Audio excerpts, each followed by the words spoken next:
যে আমরা পশ্চিমবঙ্গ সেন্সাসে অনেকটা পিছিয়ে গেছি।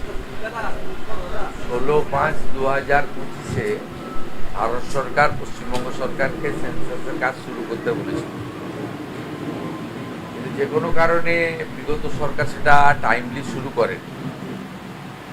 আমরা আসার পরে, দায়িত্ব নেওয়ার পরে প্রথম যে কটা গুরুত্বপূর্ণ সিদ্ধান্ত নিয়েছি তার মধ্যে এই জনগণনার কাজটাকে অগ্রাধিকার দিয়েছি এবং ভারত সরকারের সেন্সাস অথরিটির রিপ্রেজেন্টেটিভ এখানে আছেন। ওনাদের সেন্সাস কমিশনার, সেন্সাস ডাইরেক্টর এসেছেন, ট্রেনিং হয়েছে, ডিস্ট্রিক্ট ম্যাজিস্ট্রেটদের সঙ্গেও আমাদের হয়েছে। হওয়ার পরে আমরা ওই দিনই আপনাদের মিডিয়া ইভেন্টে আমরা দুটো প্রোগ্রাম থ্রো করেছিলাম।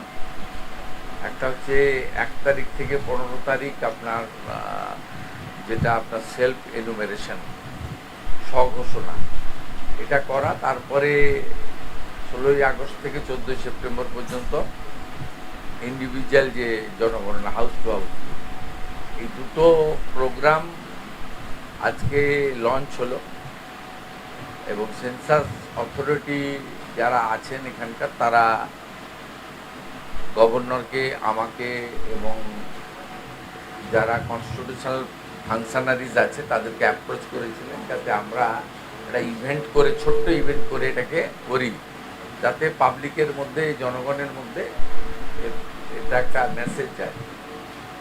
তা অনারেবল গভর্নর সাহেব সম্ভবত দিল্লিতে আছেন, ওখানে রেসিডেন্ট কমিশনার ওনাকে করাচ্ছেন। আর এখানে টেম্পোরারি সিএম হাউস যেটা হয়েছে, ওল্ড ইরিগেশন বাংলো, এখান থেকে আমি আমাদের সেন্সাস অথরিটি অফ ইন্ডিয়ার এই বেঙ্গলের যারা অফিসার আছেন তারা এবং স্টেট গভর্নমেন্টের under the leadership of the home secretary Shrimati Soumyamitra Ghosh এবং সাউথ 24 পরগনা, তার district magistrate, she is the census director এই জেলার, তার উপস্থিতিতে এখানে নীতিনজি আছেন, তাদের সকলের উপস্থিতিতে আমি এটা করলাম। এবারে সেন্সাসের দুটো জিনিস, একটা হচ্ছে সেলফ এনুমারেশন আর একটা হচ্ছে ডিজিটাল। এটা বিগত আদমশুমারিতে হয়নি, এটা 16তম আদমশুমারি।